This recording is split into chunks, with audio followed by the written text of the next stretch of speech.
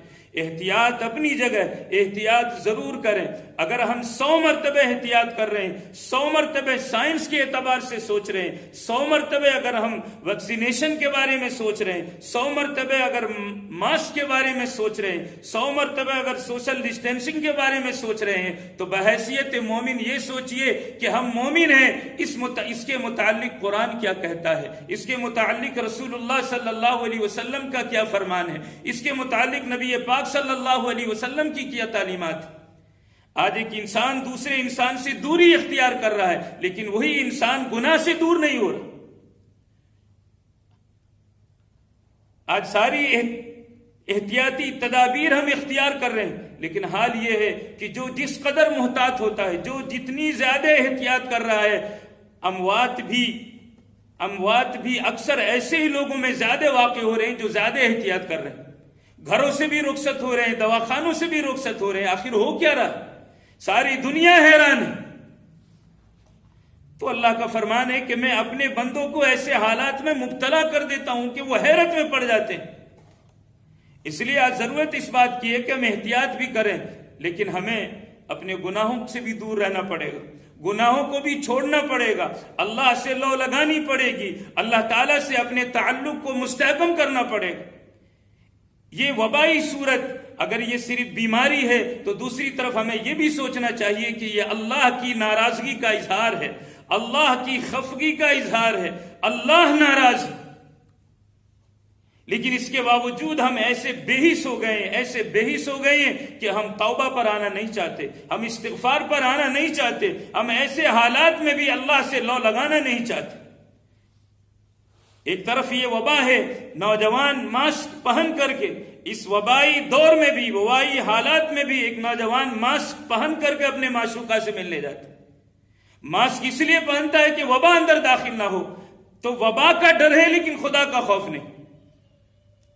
جب یہ حالات تھے، جب لاک ڈاؤن تھا، تو ہم احتیاط کر لیتے تھے۔ مسجدوں میں شادی کی تقریب منعقد ہوتی تھی کہ نہیں 10-15 لوگ جائیں گے اور شادی ہو جائے گی، نکاح ہو جائے گا، اور لوگ کر لیتے تھے۔ لیکن آج جب آزادی ملی تو وہ سب بھول گئے، اب پھر سے آزاد ہو گئے، پھر منمانی، پھر ہم بھول گئے شریعت کو کہ نبی پاک صلی اللہ علیہ وسلم نے کیا تعلیمات دی۔ تو یاد رکھیے، ساری ہماری مصیبتوں کا حل جو ہے وہ استغفار میں، ہماری مصیبتوں کا علاج جو ہے وہ اللہ سے اپنے تعلق کو مستحکم کرنے میں۔ حضرت حسن ابن علی رضی اللہ تعالیٰ عنہ فرماتے ہیں، حضرت حسن ابن علی رضی اللہ تعالیٰ عنہ کی خدمت میں ایک صاحب آئے، وہ نواسۂ رسول ہیں، سینکڑوں کی تعداد میں لوگ آتے ہیں، دعائیں کراتے ہیں۔ ایک صاحب آئے، کہنے لگے معاش کی تنگی ہے، رزق کی پریشانی ہے، میں کیا کروں؟ حضرت حسن ابن علی رضی اللہ تعالیٰ عنہ فرمانے لگے کہ استغفار کی کثرت کرو۔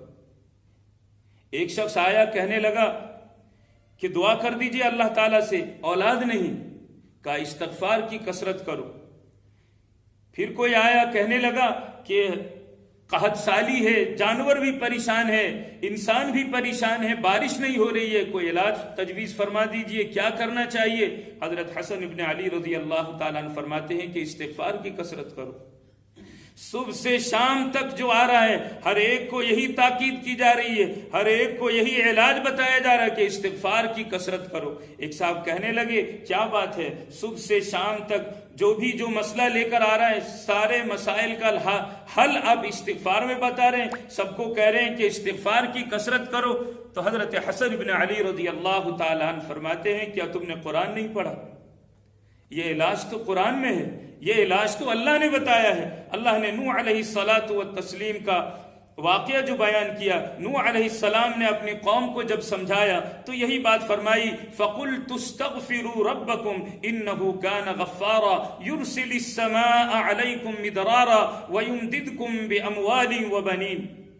کہ تم اپنے گناہوں کی معافی طلب کرو، تم استغفار کرو، گناہوں کو چھوڑ دو، توبہ کر لو، پھر اللہ تعالیٰ تم پر موسلا دھار بارش برسائے گا، پھر اللہ تعالیٰ تمہاری مدد کرے گا اموال کے ذریعے، دولت کے ذریعے۔ اللہ دولت بھی دے گا اور اللہ تعالیٰ تمہیں اولاد بھی دے گا، اللہ تعالیٰ تمہارے باغات کو پھلدار کر دے گا، اللہ تعالیٰ تمہارے کنویں میں، نہروں میں اللہ تعالیٰ پانی بہا دے گا۔ ما لکم لا ترجون للہ وقارا، تمہیں کیا ہو گیا، تم اللہ کی قدرت پر کیوں یقین نہیں کرتے؟ تو آج بھی جو مصیبت ہے، جو یہ وبا ہے، اس کا علاج یہ ہے، اس کا علاج بھی استغفار کی کثرت میں، اس کا علاج اللہ سے اپنے تعلق کو مستحکم کرنے میں۔ لیکن یہ الگ بات ہے، یہ المیہ ہے ہمارا۔ افسوس، صد افسوس کی بات ہے کہ ہمیں جہاں متوجہ ہونا چاہیے، ہمیں اللہ کی بارگاہ میں جھکنا چاہیے، ندامت کے آنسو بہانے چاہیے، لیکن ہماری وہی آزادی، وہی اللہ سے غفلت، وہی شریعت سے غفلت جوں کی توں ہے۔ آج ہم ایسے بے حس ہو گئے ہیں، گویا کہ ہم انتظار کر رہے ہیں کہ جو اموات ہو رہے ہیں، جو کوئی مر رہا ہے تو کوئی اور مر رہا ہے، مجھ پر تو یہ مصیبت نہیں آئی۔ گویا کہ ہر کوئی یہ انتظار کر رہا ہے کہ وہ مصیبت مجھ پر نہیں آئی ہے، وہ مصیبت مجھ پر آئے گی جب میں دیکھوں گا۔ یہ ہماری بے حسی ہے۔ اگر اسی بے حسی پر موت واقع ہو گئی تو کیا اللہ کو منہ دکھائیں گے؟ کیا لے کر جائیں گے؟ کیا پائیں گے ہم؟ حضرت موسیٰ علیہ الصلاۃ والتسلیم کی قوم کا واقعہ ہے۔ حضرت موسیٰ علیہ السلام کو اللہ تعالیٰ نے حکم دیا کہ جاؤ اور قوم جبارین پر حملہ کرو، بس تم چلے جاؤ اور وہاں حملہ کرو، ہم نے تمہارے لیے کامیابی لکھ دی ہے، فتح لکھ دی ہے۔ حضرت موسیٰ علیہ الصلاۃ والتسلیم جب قوم جبارین کی طرف جاتے ہیں تو وہاں ایک شخص تھا جس کا نام ہے بلعم باعور۔ قرآن کریم میں اس کا ذکر آیا ہے، اللہ نے ذکر کیا ہے، اللہ نے انہیں اپنی آیات کا علم دیا تھا، اپنی قدرت کا علم دیا تھا اللہ تعالیٰ نے۔ وہ شخص بڑا برگزیدہ تھا، وہ شخص ولی اللہ تھا، وہ شخص مستجاب الدعوات تھا۔ مستجاب الدعوات کا مطلب یہ ہے کہ انسان دعا کے لیے ہاتھ اٹھائے اور ہاتھ جیسے اٹھائے فوراً اللہ تعالیٰ کی بارگاہ میں ہاتھ قبول ہو جائے، فوراً اللہ تعالیٰ کی بارگاہ میں وہ دعا قبول ہو جائے، ایسے شخص کو مستجاب الدعوات کہا جاتا ہے۔ وہ شخص برگزیدہ تھا، مستجاب الدعوات تھا۔ قوم جبارین کے لوگوں کو جب پتہ چلا کہ موسیٰ علیہ الصلاۃ والتسلیم آ رہے ہیں حملہ کرنے کے لیے، تو قوم جبارین کے لوگ بلعم باعور کے پاس گئے اور کہا کہ دیکھو موسیٰ علیہ السلام آ رہے ہیں، آپ دعا کر دیجئے، آپ مستجاب الدعوات ہیں، آپ دعا کر دیں گے تو اللہ تعالیٰ انہیں ہلاک کر دیں گے۔ تو بلعم باعور نے کہا کہ نہیں، میں کچھ بھی ہوں، میں ایک ولی ہوں، میں ایک ولی ہوں، لیکن موسیٰ علیہ الصلاۃ والتسلیم وقت کے پیغمبر ہیں، اللہ کے نبی ہیں۔ جو مقام موسیٰ علیہ السلام کا ہے وہ مقام میں تو بہت ہی کم تر مقام رکھتا ہوں حضرت موسیٰ علیہ السلام کے مقابلے میں دعا نہیں کر سکتا۔ بہرکیف لوگوں نے خوب اصرار کیا تو بالآخر وہ تیار ہو گیا دعا کرنے کے لیے، بد دعا کے لیے، موسیٰ علیہ الصلاۃ والتسلیم کے لیے، موسیٰ علیہ السلام کی قوم کے لیے بد دعا کرنے کے لیے وہ تیار ہو گئے۔ جب اس نے ہاتھ اٹھائی موسیٰ علیہ السلام کے خلاف دعا کرنے کے لیے، قوم انتظار میں ہے کہ چلو اب ہاتھ اٹھ گئے ہیں دعا کے لیے، موسیٰ علیہ السلام کی بد دعا کے لیے، لیکن جیسے ہی ہاتھ اٹھایا بد دعا کرنے کے لیے تو وہ اپنی قوم کے خلاف بد دعا کرنے لگا، اپنی قوم کو بد دعائیں دینے لگا۔ قوم چلانے لگی، کہنے لگی یہ کیا کر رہے ہو؟ ہم نے تو تمہیں تیار کیا تھا کہ موسیٰ علیہ السلام کے خلاف بد دعا کرو اور تم ہمیں بد دعا دے رہے ہو۔ کہا جب ہم نے ہاتھ اٹھایا تو اب میری زبان پر کنٹرول کسی اور کا ہو گیا، میں نے موسیٰ علیہ السلام کے خلاف ہاتھ اٹھایا تھا لیکن اب کنٹرول میرا نہیں رہا۔ اب میں تو یہ چاہ رہا تھا کہ موسیٰ علیہ السلام کے خلاف بد دعا دوں، ان کو بد دعا دوں، لیکن بد دعا تمہیں بد دعا دے رہا ہوں، وہ رہا ہے جو میں چاہ نہیں رہا ہوں۔ بہرکیف اب چونکہ وہ موسیٰ علیہ السلام کے خلاف ہو گیا تھا، اللہ تعالیٰ نے اسے برباد کر دیا، دنیا بھی گئی اور دین بھی گیا۔ جب اس نے سمجھ لیا کہ میں نے وقت کے پیغمبر کے خلاف بد دعا کی ہے تو وہ سمجھ گیا کہ اب تو میری ہلاکت میں کوئی شک نہیں، اب میں ہلاک ہو جاؤں گا۔ اس نے کہا کہ دیکھو اب میں تمہیں ایک تدبیر بتاتا ہوں، تم ایسا کرو کہ موسیٰ علیہ السلام کی قوم یہ جو آ رہی تمہارے خلاف لڑنے کے لیے، جنگ کرنے کے لیے، تم ایسا کرو، تم اپنی قوم کی جوان لڑکیوں کو ان کی طرف بھیج دو، وہ اپنے ناز سے، اپنی اداؤں سے ان کو اپنے قریب کرنے کی کوشش کرے۔ بہرکیف انہوں نے اپنی جوان لڑکیوں کو ان کی طرف بھیج دیے۔ موسیٰ علیہ الصلاۃ والتسلیم کی قوم میں سے صرف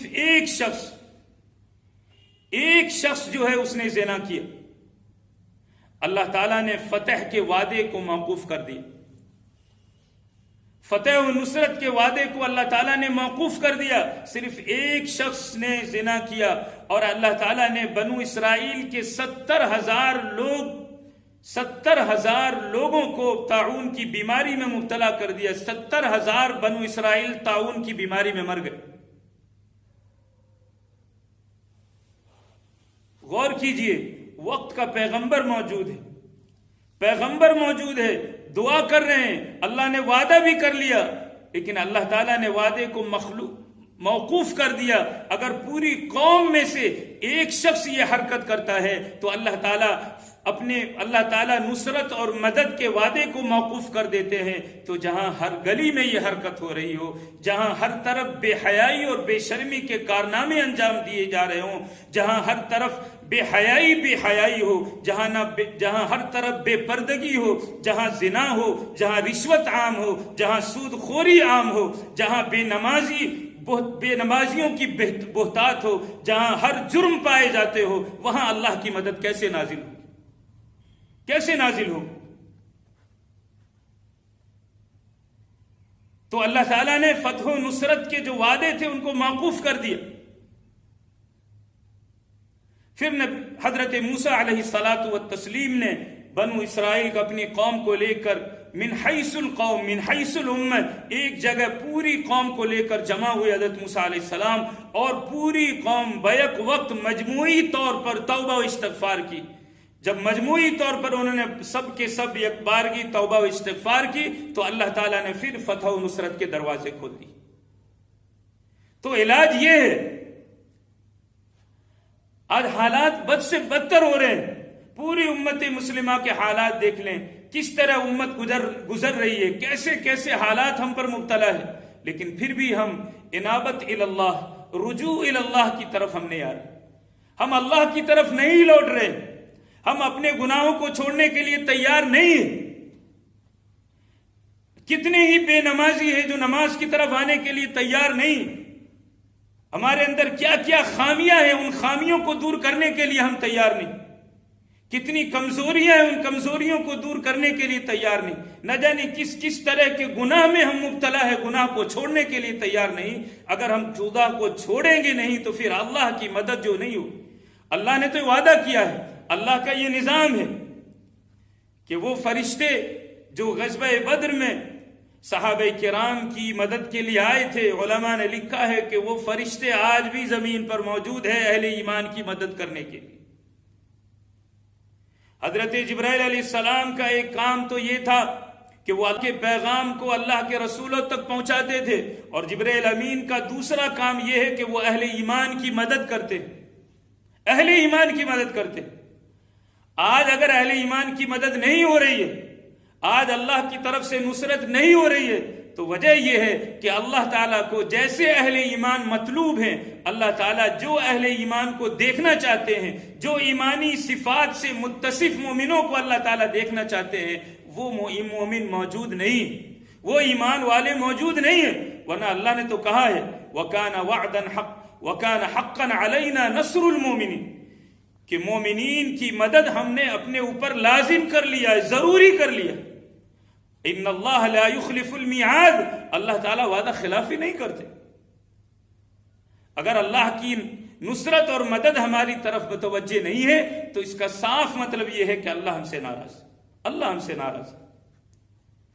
اس لیے اللہ کا فرمان وَمَا أَصَابَكُم مِّن مُّصِيبَةٍ فَبِمَا كَسَبَتْ أَيْدِيكُمْ وَيَعْفُو عَن كَثِيرٍ، کہ تمہیں جو کوئی بھی مصیبت پہنچتی ہے، وہ مصیبت چھوٹی ہو یا بڑی ہو، وہ تمہارے اپنے اعمال کا نتیجہ ہے، وہ تمہارے اپنے ہاتھوں کے کرتوت کا ثمرہ ہے، نتیجہ ہے۔ وَيَعْفُو عَن كَثِيرٍ، تمہارے بہت سے گناہوں کو اللہ تو معاف کر دیتا ہے، اللہ معاف کر دیتا ہے، پکڑ نہیں کرتا، لیکن جب اللہ کی پکڑ آتی ہے تو وہ پکڑ کیا مشرق میں کیا مغرب میں پورے عالم میں پھیل جاتی ہے۔ آج پوری دنیا میں یہ وبا، اس وبا سے لوگ متاثر ہیں، عقلاء حیران ہیں، سائنسداں حیران ہیں، ایک کے بعد ایک تحقیق آ رہی ہے، کبھی یہ تحقیق کبھی یہ تحقیق، سمجھ میں نہیں آ رہا ہے کیا کریں۔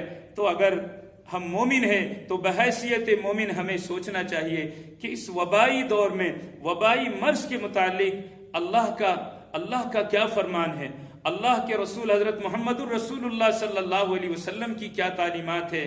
سخت آندھی چلتی تھی، ہوائیں چلتی تھی، نبی پاک صلی اللہ علیہ وسلم دوڑے ہوئے آتے تھے، مسجد کا رخ کرتے تھے، مسجد میں آ کر اللہ کے سامنے سجدہ ریز ہو جاتے تھے، ندامت کے آنسو بہاتے تھے۔ اور آج اگر طوفان آتا ہے، آندھی آتی ہے تو ہم ویڈیوگرافی کرنے لگتے ہیں، ہم وہ منظر دیکھنے لگ جاتے ہیں، گویا کہ ہم خود اور اللہ کے غضب کو اپنی طرف دعوت دینے والے بن جاتے ہیں۔ اس لیے آج کے دور میں علاج صرف اور صرف یہ ہے کہ ہم اللہ کی طرف رجوع ہو جائیں، استغفار کی کثرت کریں، اپنے معاملات کو درست کر لیں، اپنے اوقات کا صحیح استعمال کریں، اپنے اموال کا صحیح استعمال کریں، اپنی صلاحیتوں کا صحیح استعمال کریں، اپنی لو جو ہے وہ اللہ سے لگا لیں۔ اللہ مجھے بھی اور آپ تمام کو سننے سے زیادہ عمل کی توفیق دے۔ وما توفیقی الا باللہ العلی العظیم۔